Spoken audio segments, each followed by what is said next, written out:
Hello ladies and gentlemen, boys and girls, it's Skeleton here, and I'm coming back to you with a sort of random low investment farming strategy that's paying off quite well for me. So without further ado, the strategy is the Templar Astrolabe onto Jungle Valley. So, I can't do it because I've got a remake, I never know. So I scry over Cage, which is your Mage Blood card. You can use whichever one you want. If you want more reliable money, that's also a nice map actually with the Mirror Shard card. Not that that's going to drop more often, honestly, but you never know. But there is, I can't think of the one now, the div cards. They're more often, they're obviously smaller amounts.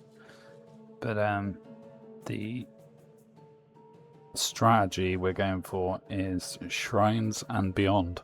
So we're just going really fast, basically. I'm not going to lie to you, Beyond is pretty dangerous, especially the way we're doing it. So we're doing the spamming the bosses. So every time that we spawn a boss, we can spawn all three of them, which you average 2 realistically. Occasionally you'll spawn 1, occasionally you'll spawn 3. I'd say the average is about 2. These scarabs are, between them, about 1c each. So, really, really cheap.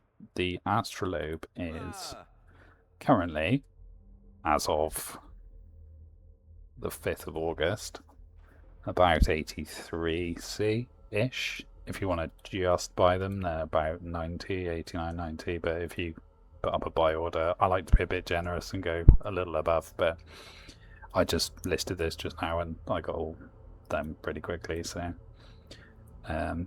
so on the face of these, they don't seem that great. So if you just think about the memory vault, I mean, you can get like stacks of 5 divines and Hinkor's locked stuff, which is nice, but if you look on the face of it, it's not that brilliant, right? Like, none of that is worth 90c, like, not even close. Like, God knows what an annul's worth, I would imagine like 5 chaos or something, right? But what you actually want is the modifiers for the maps. So obviously it's nice to have the room at the end which you can win out of, and to be honest, you do get a divine pretty often, which, you know, pays for like 2 of these. If you've got a divine every other one, it kind of pays for itself, right? Which it probably doesn't quite, but with the modifiers that you get, so as you run the maps, you get stacking modifiers of varying degrees. You can get like 20% more div cards, stuff like that, which, you know, people would pay a lot of money for that mod. Obviously it's random, so, but averagely I'd say like you get more influence packs, larger influence packs, more currency, more div cards, etc. It feels worth it to me, if I'm honest with you. But you can obviously run this without this. This isn't, it's all just part of a strategy, like it's adding on to it, you don't need that. So you could start this with literally nothing, with like 4c scarabs, and you're going to be like doing alright. So your main things that you want to watch for is with the tainted currency, the chromatic orbs. You get a lot of these and they're like 3-4c each, so you can do quite well out of those. Like the mythic orbs are okay, the chaos orbs are okay. You can get an exalt, which is worth more than a div, which is nice. And the tainted fusions are about 15c-ish each, and you know, if you get 3 bosses, you're going to get 1 or 2 of them. And it's like, it adds up. There's not many like kind of out and go type maps where you're going to get like 30c pretty much guaranteed every map, which is nice, obviously. But yeah, I personally would put in the Templar Astrolabe. I did sort of debate taking it out, but I just like I took it out for like 20 maps and it just felt crap. Like it's comparatively, you know, to running it. Also, those bosses can drop the ancestral call-in support, which is about a div, which is quite nice. That they don't throw it out. They also have their own gems, support gems, which have gone down quite a lot now because so the The Gore one was pretty expensive. At one point it was like over 100C, but it's about 35-ish now, so I'm guessing there's quite a lot more people doing Beyond now. The reason that that card is expensive is because nobody runs this.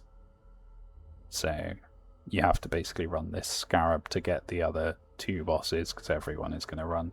The conventional wisdom is to run this one, and it's absolutely up to you. They seem to think that that spawns more mobs, but I tried it and it feels crap. I'm getting way more div cards with this one. Apparently you get more with this one because there's more mobs, but it just doesn't feel that way to me. And sometimes with this kind of community information, it's just one streamer randomly said it once and it's apparently a fact. I mean, like I've tested this myself, not with like hard data, but I've tried both and that feels much better to me. But that's a PSA. Just, you know, try whichever one you feel like you want to do. I mean, like if you're not that interested in the div cards, then I would go for the currency. But you know, I'm doing this. I was working towards Mage Blood, so if I dropped one of the cards, I would have been closer, right? So that's one aspect of what I'm doing, and then I'm also doing the Hive Gland, which is more worthwhile than it has actually been the entire league. Currently, these are just disgustingly cheap. They were like 50C not that long ago, and I mean they are almost nothing now. I think I bought I bought loads of them, like 200 of them or 300 of them or whatever. Like that would have been like a day or 2 ago for like 12C each, and that was like buying them on the cheap. So again, there's more parts to this strategy as well. So it's giving you options. I like variety, so I'm speed running these to get the charts essentially as well. So generally you'll get sort of 1 or 2, more and often not 2 honestly, charts out of a map, and they sell for sort of 6-7C each. Like on AD, just throw them in a tab for 6-7C, they'll sell. So, and then there's a couple that are worth like 100C, like the Minefield and the Kitchener's Redoubt or whatever it's called. So with these, you've got provisionals which are worth nothing. Bear in mind you can 5-to-1 these.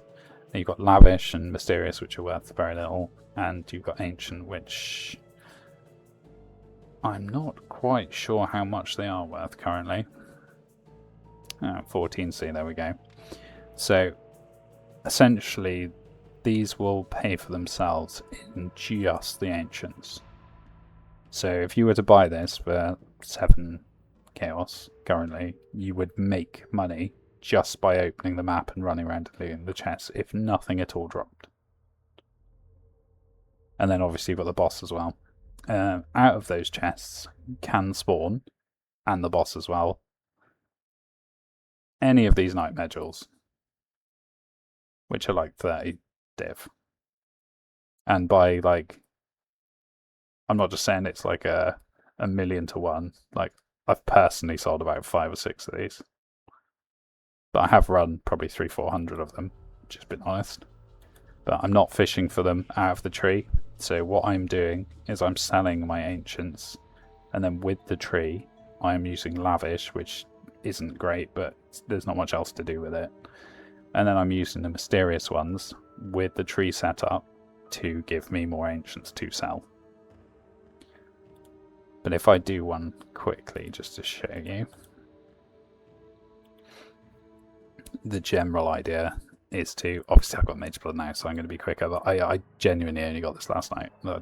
I haven't actually run any of these with Mage Blood yet. So your idea is you're fishing around for chests. So you want to look through all the nooks and crannies basically. And like as not, you're not going to get anything. There's also a div card for Corrupted Skin of the Loyal, which the price varies, but it's high. It's like a div, basically. Most of the time, it's like a div. It did drop down a little bit. Generally, when the price of these tickets go down, it goes down, but it depends on the demand, honestly. So I mean, pretty much already made the price back, right? Like, there's a good chance you're going to get nothing like a lot of the runs, but then you can get 30 jewels and stuff, which is nice. Wait. They are here. Most of the uniques are not really worth even IDing, honestly, but it's always a good idea if you're learning. But there's evidence sleep and stuff that drops from here all the time is just worthless. Also, this might not be the easiest fight for you. I'm just obviously I'm pretty powerful. The one thing to watch out for if you haven't done this fight before is there's two. That's not much fun if you're not spell suppression capped, but it is telegraphed. There's one where she'll do like an ice rain with and she'll have like a Azana shield under her from Shaper, so you just run under that basically. And then the other one is they just place down like a really strong degen aura that you need to move out of, but they don't do it in this phase. But one. We must harness the swarm. But I have a feeling that they added that as a sort of like anti-AFK thing, because I could literally AFK this fight. I could have just tabbed out and I would kill them. I would die there, but there's no XP loss or anything, so you can just pop back in, right? Like, I know those are worth nothing, but I like do them anyway just for the sake of it. But I'm not going to watch you, like, if I did like 10, 15 of these, I would get something nice generally. And the cost to entry is very little, so I get the Hive blood off the bosses as well. So we got these, so it's worth it. They about pay for the ticket. But again, if you get one ancient, it's like 2 tickets, right? So it's just something a bit different if you're bored of other things. I find this is super high currency. It's like the highest currency thing I can do, but it is fucking boring. Like when you're doing, I like doing it like 10 or 15, but I've done like, I did 50 the other day and I was going to film it and it was killing me. It was so boring. But also I don't think that'd be interesting to watch, honestly. But I did get like 2 or 3 jewels out of it, so it was quite worth it. But I think part of the reason that the jewels are so expensive is just because people don't like running that. But if that's your kind of thing, like happy days, right? But I'm just showing you how to make the most of it is to, you know, sell the ancients, go to the tree, use 5 to 1 all the provisionals, hoping to get more ancients. Use your lavish and your mysterious in the tree to try and get currency and more ancients. That's how you'd do that one. But anyway, let's run a quick map and I'll just show you what I mean by, oh, so when I roll maps, right, I'd roll like a whole tab basically, but I will get one and I won't look, so I'll just, okay, and then because Exalts are just so cheap, like they're literally less than a chaos, I think, or they're maybe 1.5. Yeah, I mean, I would just 6 mod a map at this point, and then, you know, you're running at least 6 mod maps, right? So I feel like that's worth it, honestly. Stay out.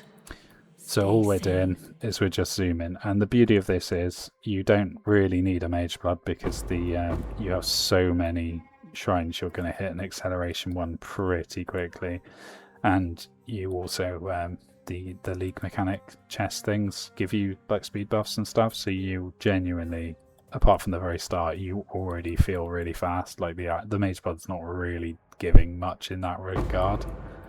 Like if anything, I'm moving too quickly now. It's just, you know, it makes you feel grim. But you can ignore league mechanics, you can block league mechanics, it's up to you. This is what you're after. You're after the big 3 boss spawn, like happy days. Usually you'll get like 2 averagely, right? You're probably not going to kill them this fast, just be honest. They are quite nasty. They're quite tanky as well.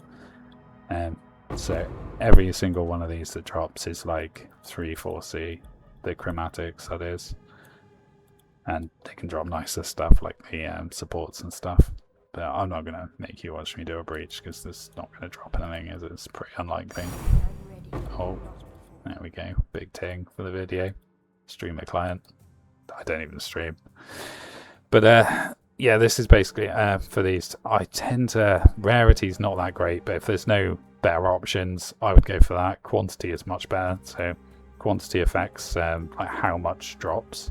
So there's basically adds more drops. Rarity is how rare it is, but it's not great, to be honest. If it has a significant downside that would make the encounter like the whole map rougher for you, just ignore it. And also, if you did get a div shrine, it's quite nice to have one of those, because the currency options, they only drop from the influence monsters, so at least you can guarantee you go back and have that. But as you can see, we're at the end now, so this is super fast. That's the whole point. It's just we're printing charts, which I go and run personally, but you can also sell them. If you don't like the mechanic, you can sell them. Just bang in a tab for like 6-7C or whatever. Double check the price, but currently it's about 6-7C. But that's like, you know, every single map, that's at least 7C back, which would honestly cover the cost of our map and our scarabs, really. But I do like running it because the operative strong boxes are just absolutely cracked. I have not checked in 2 days what my stash is worth, and I don't think I've sorted it. And there we go, I've got 40D in scarabs. Although apparently I've got 1 million div in Hive brain glands, so we'll discount that. So, okay, we'll take that off. I've got 30 div in scarabs. So, yeah, pretty worthwhile, I would say. But again, it depends what you like doing, doesn't it? But, like, I mean, that's only the same as getting one of the jewels out of that other thing. So if I'd spent all of that time that I spent pissing around it under the sea, farming the bosses with the Hive brain gland, I've only got to get one good drop, and there's quite a few. So from the boss, there's a ring. There's this, which sells for about 40-45C. I tend to drop them if they don't sell. Sometimes they hang around, sometimes people come and buy loads of them. I think it's some people like corrupting them or something. But and you get random stuff like this, which again seems to be hanging about a bit, but I could have priced it wrong, honestly. But there's another ring, which is the Chaos one. So not the Lightning one, the Chaos one. And that one's about 5-6 div. And then there's this amulet, which is about 10 div, something like that. They're not super common, but like the ring is actually not that uncommon. I did get like 3 back to back the other day, which was mad. But they're not that common, but that was just lucky. But again, if you don't, you know, if you play the game and roll the dice, you're going to get lucky occasionally, aren't you? Like at the start of the league, was it day 2, day 3? I yellow gooed 3 apothecaries, and it deleted all 3, which was awkward because I could have had a mage run. But then I bought 3 cards last night, and I put one in, and it doubled it, and then I put another one in, and it doubled it. So I got my mage blood in the end. But the game's kind of boring for me if I was just like grinding 250 div for mage blood. That's just boring. I'd rather grind like 150 and gamble it, right? But like everyone's very different on that front. But anyway, I just thought I'd update you guys. If you're enjoying the blight, I'll weave that in as well. I honestly haven't actually been blighting for a little bit because I've pretty much done, if I'm being honest, at least with this, unless I make, like I just crafted that last night, which was quite a nice item, to be honest. But it's the kind of thing that's like, well, I need spell suppress, I need life, I want chaos res, and I want movement speed, and the only way to do that realistically is to spam envy. And it's like, well, if you were going for something perfect, you'd be like the mirror into that maybe. So that's good enough, I think. It's like, well, almost 100 life, and it's like high chaos res, high move speed, high suppress. It'll do me. And the abyssal socket fractured, obviously, which, because of what I'm playing, it's like the only way to scale these fizz impaled zombies is to have additional flat fizz, really. But again, it's quite a nice mod, that. There's a nice jewel, corrupted well as well. But anyway, hopefully that'll give you guys some inspiration if you're a little bit bored and looking to change it up, something a bit different. So essentially there's like 4 farms there, right? If you look at my blight stuff, so you can just buy the blighted maps, so you don't need to do anything in map for that. If you fancy a change, you can do a bit of this, do a bit of that, do a bit of this, do a bit of that. It's up to you guys. But this one, for the price of entry, the payoff is pretty big, honestly. Like I had none of these, and I did.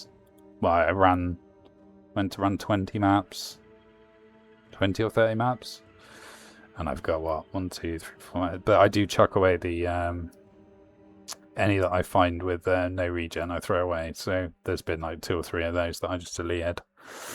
But you know they do price up really well. Like that's like 60. That's plus C. So again, it kind of depends what you're after. If you're after like really big ticket stuff, like really big farm stuff, like this isn't going to be for you. But if you're looking for a little bit more like spicy Alch and go, because I mean like that's essentially just one mod on that. Like it gets quite juicy towards the end. But if you're looking for spicy Alch and go, this one's up there. But I would definitely, before you buy like 1 million of those, I'd actually do the shrines if you are in crap gear, because they're a huge power boost. But I would certainly try these. Try the Beyond and try these 2 before you invest heavily in buying many of them, even though they're only like a chaos. But I mean, if you don't have a lot of currency, then 20-30 chaos invested is a lot, right? I would definitely check these, because my build is definitely going to make those look easier than they are. They are quite rough, honestly, especially when you've got other factors. And my advice would be to keep moving. Just don't go too close to them. But it depends what you're playing, right? But they are quite nasty. They got a lot of health. They're very tanky. They do a huge amount of damage. And then obviously, if you're rolling negative modifiers on altars, they can be really, really rough.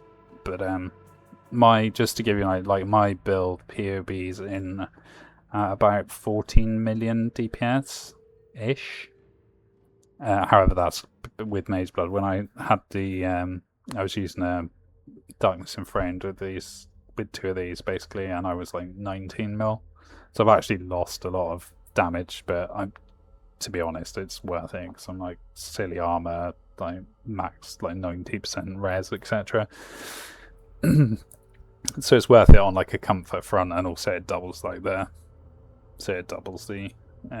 prefixes on these basically, or not doubles, but like 70% effect on the prefixes, so you get like 70% plus on the armor, you get like 70% plus on the lightning res, you get 70% plus on the suppress, etc. So it's pretty easy to get 100% spell suppression, which that can make you look very comfortable, but it's not quite as easy to achieve as that. But if I was to do it on a kind of easier, I don't want to say noob friendly, as it like an easier build to put together, etc. Helmbreaker on max roll's got a pretty decent carrion golem zombie guide. It is less damage than this by like a fair margin, but it is super comfortable. It's like max block. It's just really like, I don't want to say retard proof. It's much easier to play. Like you're not going to be struggling for anything. There's not too much you've got to do either. It's pretty AFK, which if you like that kind of play style, it's pretty nice. Like when you start playing around with stupid builds like this, you need timeless duels, like specific timeless duels. You need like impossible escape to save the points, which is 60 div. It's, do you know what I mean? It's not. And like the reason that I have that, to be honest, I could buy if it was 60 div, but I paid far less for it because I bought it early in the league, right? But it's because of game knowledge that I'm able to amass the currency to get that so early.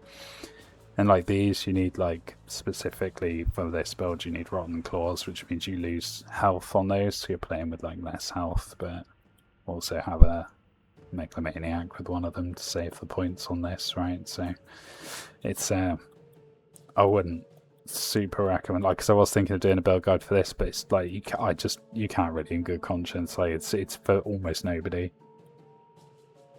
like I'd feel really bad setting some new player up with someone going, oh, I really want to play that, and then it's like, yeah, don't worry, you just got to get a 60 div jewel, and it's not even like the main jewel of the build. Like your timeless jewel could be, because essentially you need bits to fill gaps, so you just go on like a timeless jewel calculator and then search for what you want. Like I quite fancied this mod, but it was like, have I still got the search up? No. So yeah, that mod was like on the same jewel, basically like a like for like. Actually, I'd lose the minion life. Was about 90 div. It's just not worth it. So I just got it on a Megalomaniac for literally nothing. It was like a div.